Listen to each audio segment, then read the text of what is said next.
Hi, this is Jim Lemke, and we're going to talk about screenwriting and its difficulties, like usual. But there are upsides to creating. One of the things is you get to create something you wanted. You get to put on in your computer or on paper or wherever you have something to write on,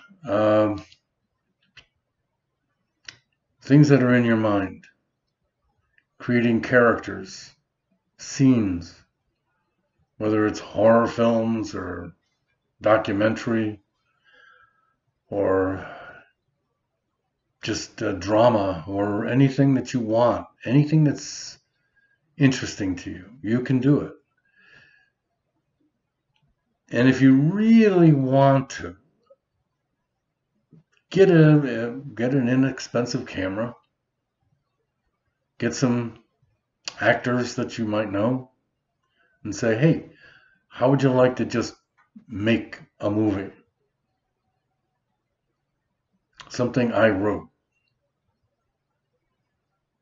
but I want you to take it seriously. This is important to me." And do it.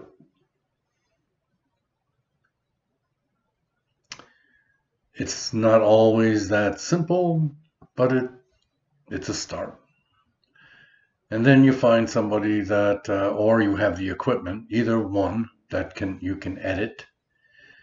It can be expensive, so quite often you don't have that.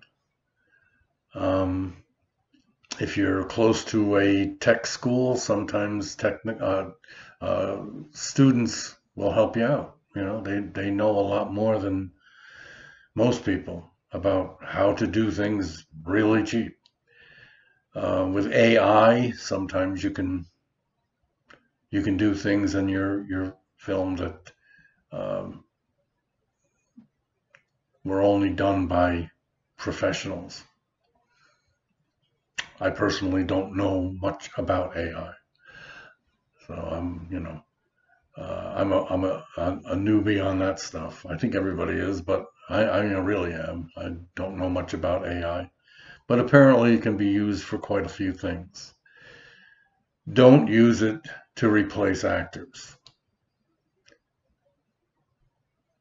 It's not fair. It's not real. Um, you can use it in different ways, but don't replace actors. Don't try to make someone out of AI that isn't there, really. Um, it's something Hollywood has been fighting against, the actors in Hollywood, for a good reason. It's not real. You can't get a real emotion out of something that's basically an image that you created out of nothing. It's no more than a cartoon. And if you call it a cartoon,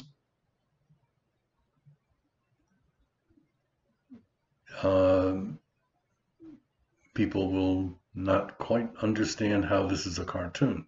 But really it is. If you created if you created it on your computer with AI, it's not it's a fantasy. It's a cartoon. As far as I'm concerned, it's not real.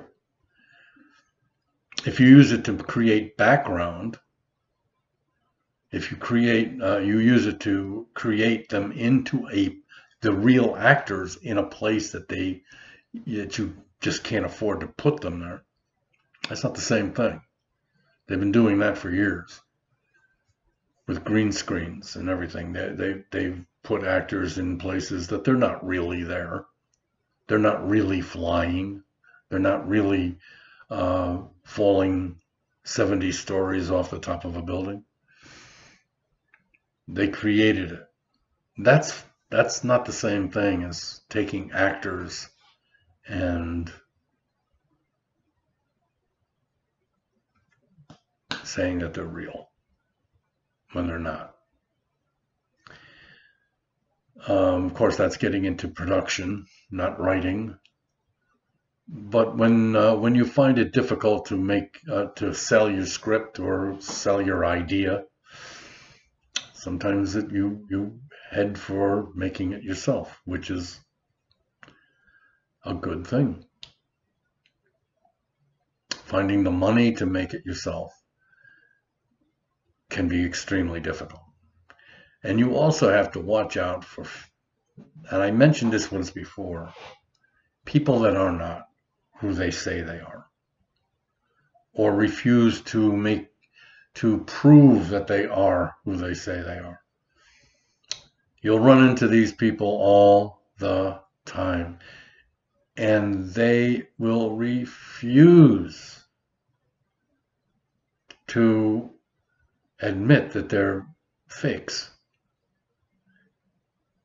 And I'll tell you, if they're not fakes, and they won't go do a face-to-face for you on Skype or anything like that, they just refuse. They keep dancing around it. They're not real. They're not the real person. They're trying to get money out of you. That's all. And be careful of that. If you have to pay somebody to talk to you, they're not real. If they want money from you to help you find somebody to bring you, it's fake. They're just trying to get money. You're never going to see that person again once you hand over some money to them. They'll be gone. You just have to be very careful. It can be a very dangerous business. You're better off learning the word no than anything else. Anyway, I'll let you go on that, and send some suggestions. If there's something you would like to talk about,